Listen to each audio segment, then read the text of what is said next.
নমস্কার, দেশ প্রদেশের ভিডিওতে আপনাদের স্বাগত জানাই। মুম্বাইয়ে গণপতি অর্থাৎ শ্রী শ্রী গণেশ উৎসব শুরু হয়ে গেল। আর সেই উৎসব উপলক্ষে শ্রী গণেশ ভগবানের আজ আমাদের কলোনিতে আগমন হচ্ছে।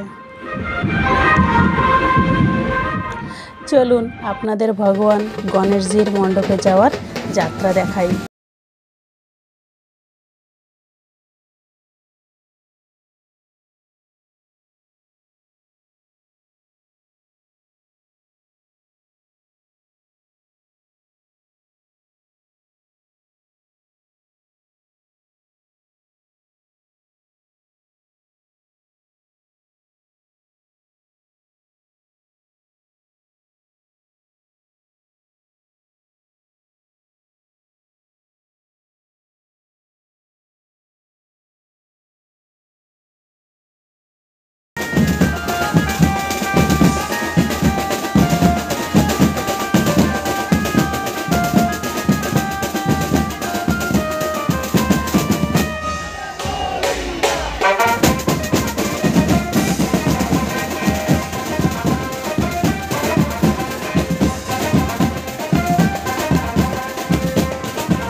আপনারা সবাই জানেন যে মুম্বাই বা মহারাষ্ট্রে গণেশ পুজোর সবচেয়ে বড় উৎসব আর খুব ধুমধামের সঙ্গে পালন করা হয়।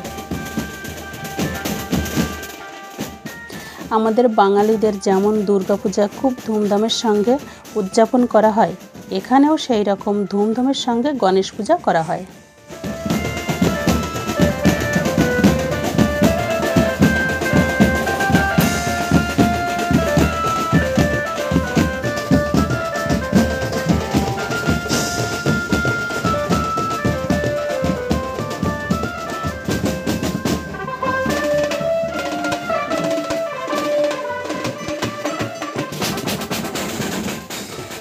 দেখুন কত লোক লাইট আর ঢাক ঢোল বাজিয়ে গণেশজিকে মণ্ডপে নিয়ে যাওয়া হচ্ছে।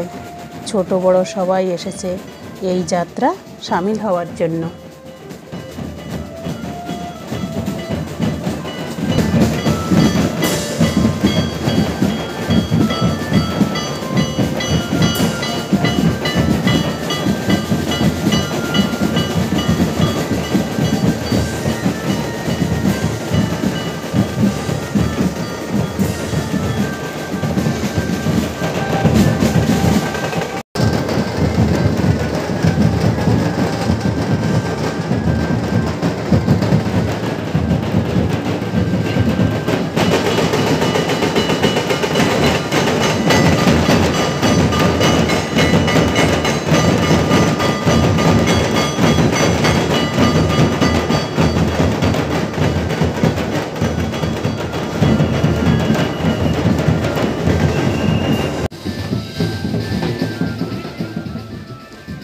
মুম্বাইয়ে সার্বজনীন গণেশ পূজা ছাড়া যারা বিশেষ করে মারাঠি, তারা নিজেদের ঘরে শ্রী গণেশের মূর্তি প্রতিষ্ঠা করে ধুমধামের সঙ্গে পূজা করেন। এর জন্য অনেক আগে থেকেই সবাই তৈরি করতে থাকে।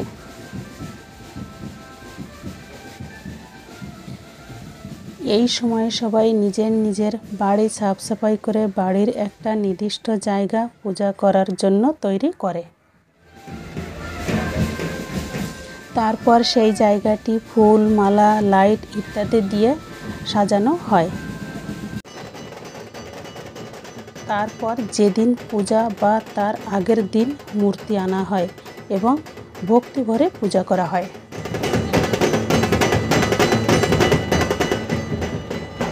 সার্বজনীন পূজার জন্য অবশ্য মূর্তি অনেক আগে থেকেই মণ্ডপে নিয়ে আসা হয়। যেমন আমাদের এখানে এই মূর্তিটি নিয়ে যাওয়া হচ্ছে, এরপর মণ্ডপের মধ্যেই সাজানোর বাকি কাজগুলি করা হবে।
জানা যায় যে মুম্বাইয়ে প্রায় 1.5 লাখ পুজো হয় ছোট বড় মিলিয়ে।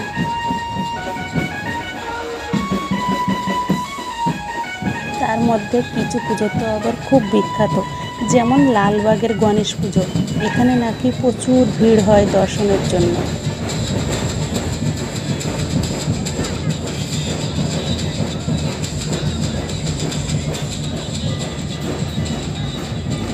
গণেশ পুজো পালন করা হয় ভগবান গণেশের জন্মদিন উপলক্ষে।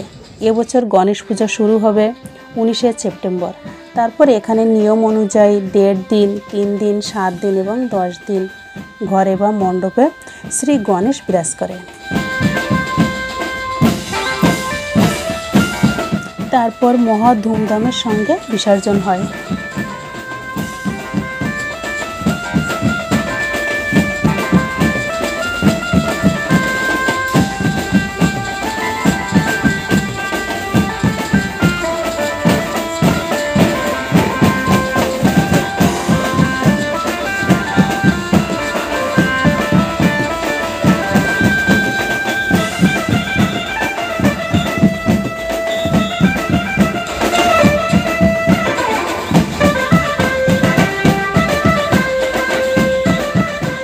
এখানে দেখুন লোক আনন্দে কেমন নাচানাচি করছে, আর হবে নাই বা কেন, সবচেয়ে বড় উৎসব বলে কথা।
যাই হোক, গণপতি বাপ্পা চললেন মণ্ডপে, আমরাও এবার ঘরে চলি।